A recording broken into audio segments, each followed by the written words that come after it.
The way that you look at leads is broken. The way that your entire dealership looks at leads is broken.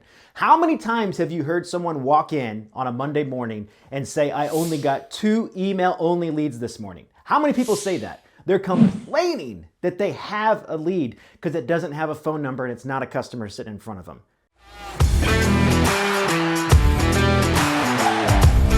Now, I'm going to completely reconstruct the way that you look at leads today and the way that you communicate with customers. Completely reconstruct it. Now, I'm going to be referring to car dealerships today, but if you're in another style of dealership or if you're in any form of sales, this is going to reprogram how you even communicate, how you start the communication process with customers. A little bit about me. I was the head trainer for one of the largest dealerships in the United States at the time. And for the past 10 years, I have worked with some of the highest volume dealers, and I've worked with a lot of different companies in the form of sales consulting, in helping people learn how to actually communicate with customers. And what we had happen in 2020 is we had the digital era dropped right on top of us, and a lot of people don't understand what to do in that era. It's very, very different once you get to post-COVID era selling. Now, what I'm gonna break down for you today is how you actually look at the lead. We're in the business of relationships, and instead we like to look at in-person, phone, text, email as how we classify it instead of just classifying it as a customer. So let me give you an example. When a customer walks into a dealership, okay, we're gonna call him Tom. We got Tom, salesperson's name is Sally, all right? Well, Tom doesn't like salespeople. In fact, in case you guys didn't know, I don't care if you're in medical sales, I don't care if you're selling cars, I don't care if you're selling life insurance, the majority of people say that they don't like salespeople. Real estate agents, whatever it is, it doesn't matter. The difference in that, they do like the people that they can actually see as a person. That's the whole goal of you in sales, is you want Sally to have Tom, to see her as a real person, to see them as someone that you can actually have a relationship with in a form of a friendship or whatever you'd like to call it, but you're in the business of building a relationship.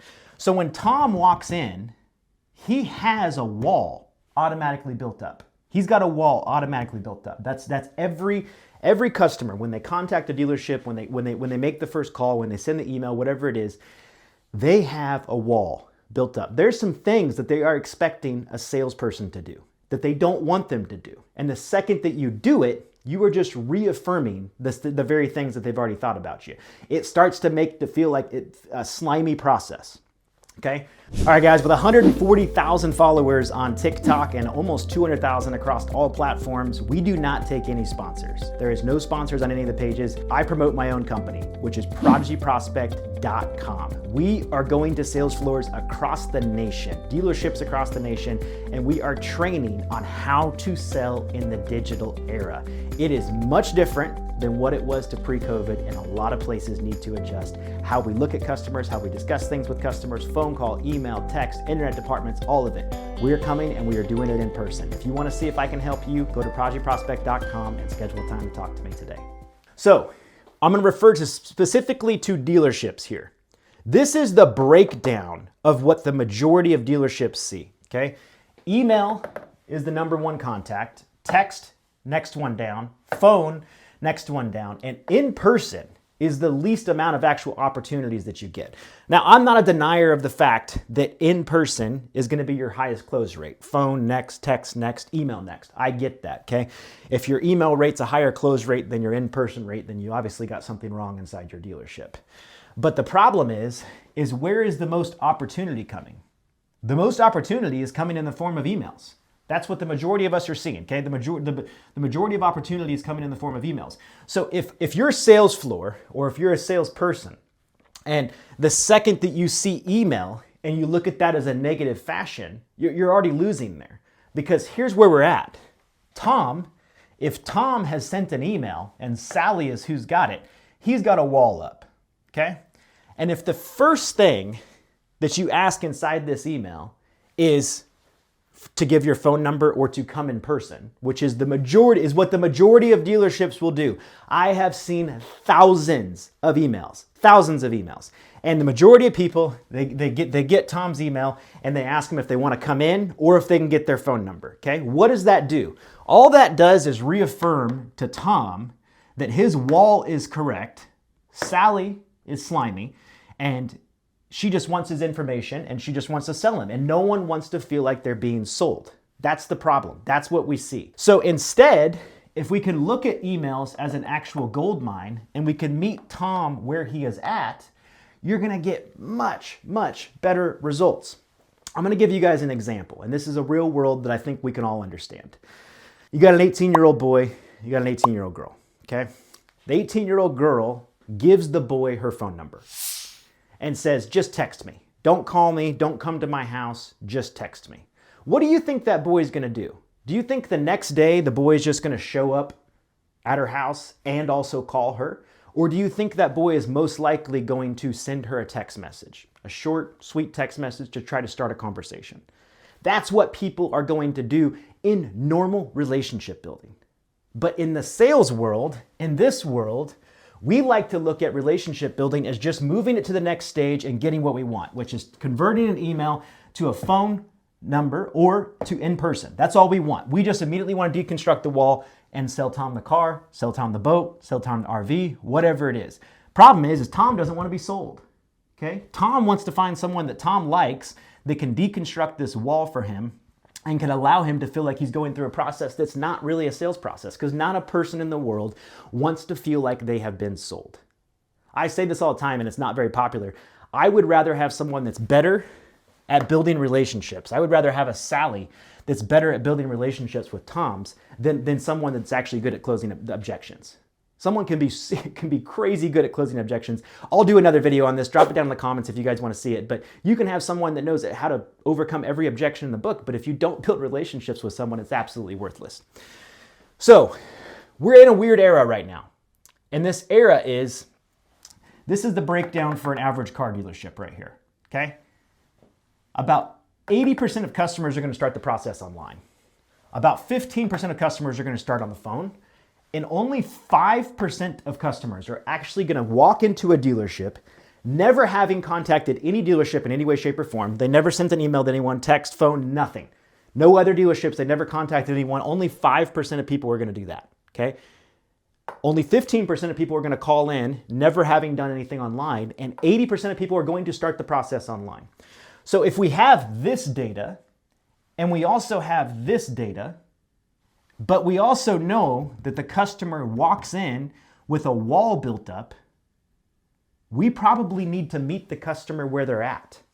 That's what we need. We need to meet the customer where they're at. And if Tom is comfortable with email, meet him where he's at. Have a freaking conversation with him. Don't try to sell. Just have a conversation with him. If Tom starts at text message, have a text conversation with him. Stop making things weird.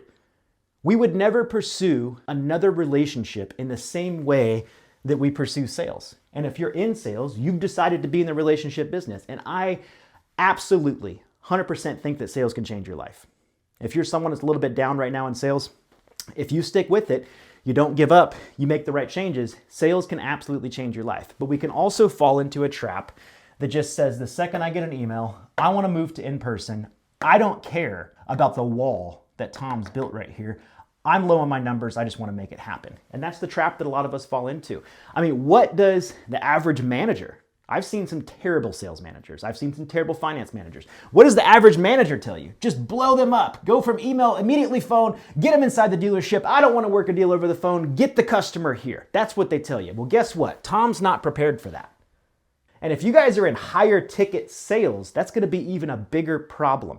The higher the ticket the sales, technically the easier the customer should get, but you should also be a bit easier in your process. And if we're just immediately trying to scramble from here to here, they can smell the desperation. They can smell it. Instead of just breaking it down and trying to have a conversation with someone. We assume the second that someone comes into our world that they have the same amount of information that we do. Now, whether you're selling boats, planes, RVs, cars, okay?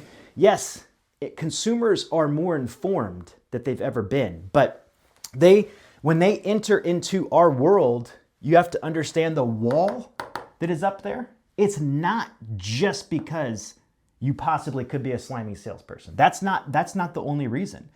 It's intimidating. They're about to spend a lot of money. They're about to take something that's a risk that could possibly have a benefit to their life.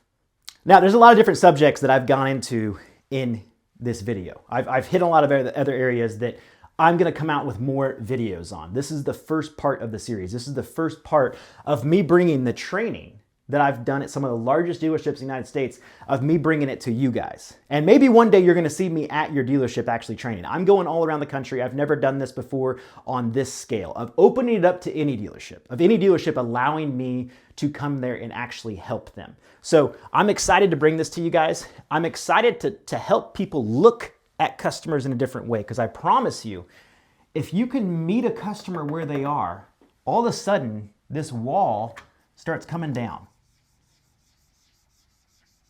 Tom starts to see you more like a person. And when you actually get to the sale, this is your goal. This is what you're trying to do. Every sale that you've ever made, if you sell something that's not a super low ticket, every sale that you've ever made, every car you've ever sold, everything you've ever done, RVs, boats, whatever it is, okay? You have torn down the wall, made Tom seem Sally as a person, all right?